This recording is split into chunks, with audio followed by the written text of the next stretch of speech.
Welcome to Salad with a Side of Fries. I'm your host, Jen Trepic, talking wellness and weight loss for real life. We're here to clear up the myths, misinformation, bad science, and marketing to teach you how to eat and how to cheat. Are you ready? I'm having salad with a side of fries. This week, we're talking about air frying. Ooh.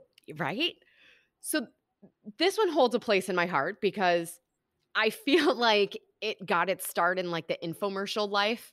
And when I was growing up, my dad bought everything from infomercials. Like if it was sold on an infomercial, it was probably in our house. So anyway, I feel like if I still lived with my dad, we would have an air fryer.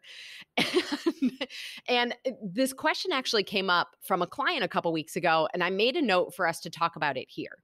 So for those of you who are not familiar, an air fryer is a countertop appliance. So think of it like a smaller convection oven that's been souped up a little bit. So the patent is actually owned by Philips Electronics, but you'll find some, from other companies as well. And it really became hugely popular, certainly over the last year, but even before that. And the NPD Group, a market research company, found that 37% of US homes had an air fryer as of July 2020. Wow. That wasn't even like the height of the pandemic, So its claim to fame is really that it gives you that same effect on food as deep frying, but it uses hot air and only a little bit of oil. So again, going to the science for a second, the way it works is there's a heating mechanism at the top and it heats the air and then a fan circulates that air. It's like that function is the same as a convection oven. The crisping of the food that's similar to deep frying seems to be a function of the rapid circulation of the air. So, which I think also helps because it's such a smaller space than your typical oven. And temperatures are typically like 350 to 400 degrees, which is actually not as hot as I thought it might be. So I thought that was interesting. And the smaller countertop size, I think, like I said, plays a role in that. And the amount of oil you're using is just to coat the food. Like it's not using the oil to cook the food at all. You may find that you have to flip it so that the air is getting on all sides.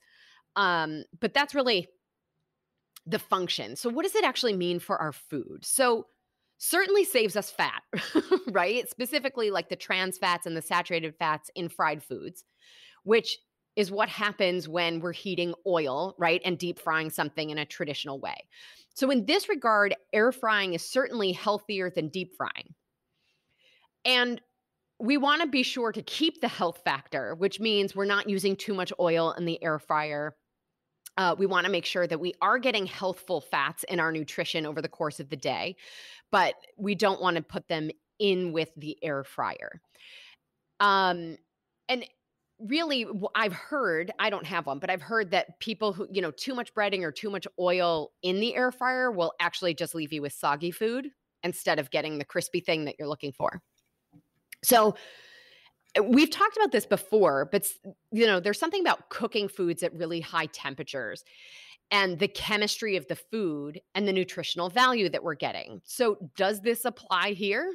So I went digging and so for resistant starches, so think like beans and sweet potatoes, it can be easier to digest them when they're cooked in this manner.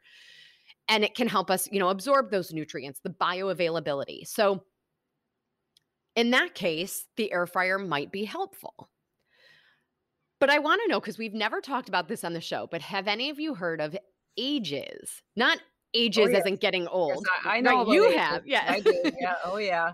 But age, AGE is an acronym for Advanced Glycation End Product. Yeah. Happens with when you have protein, I think, and when protein and sugar are blended. Yeah. Yeah. And so it's like very aging to your skin too, by the way. Exactly. So think about like when you're cooking food at a high temperature and it gets the black burnt bits that taste so delicious. Those are ages. Yeah. That's what it is. And they contribute to oxidative stress and systemic inflammation in the body, which is the root cause of all symptoms, illness, and disease.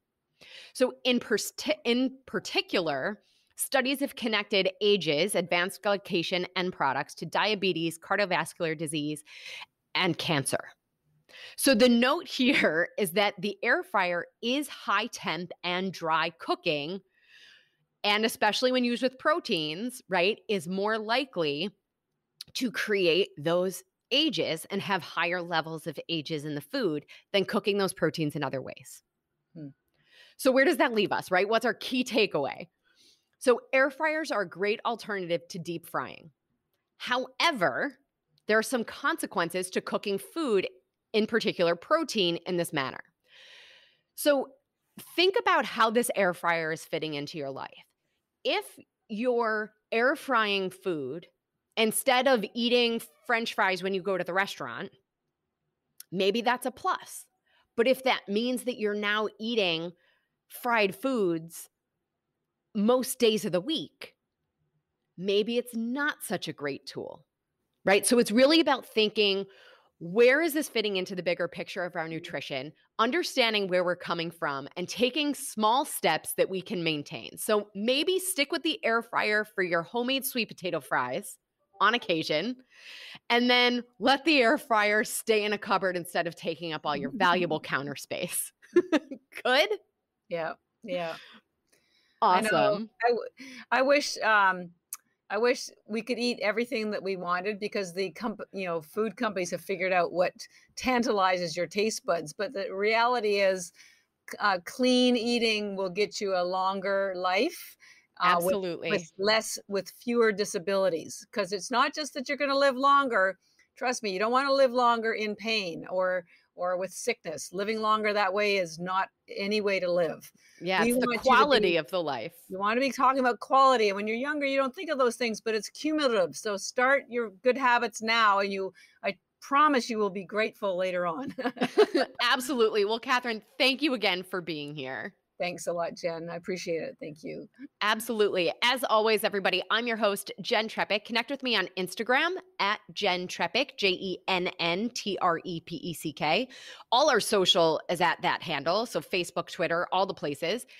And this is your personal invitation. Send me a message. I can't wait to hear from you. Plus, it's also the easiest way to learn more about working with me directly. Again, if you're not already a member, join our membership program by going to glow.fm/salad with a side of fries to show your support for this podcast, this community, and most importantly, your health.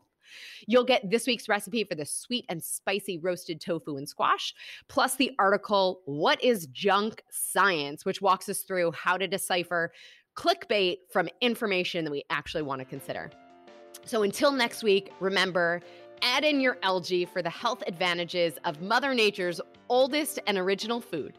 And we'll see you right here next week. Well, friends, that's it for today's episode of Salad with a Side of Fries. Congratulations for making yourself and your health a priority. Thanks so much for joining us. Be sure to click subscribe or follow on your favorite podcast platform. Share us with a friend, and we'll be back next week. Always remember, you deserve it, and you are worth it. Happy healthy.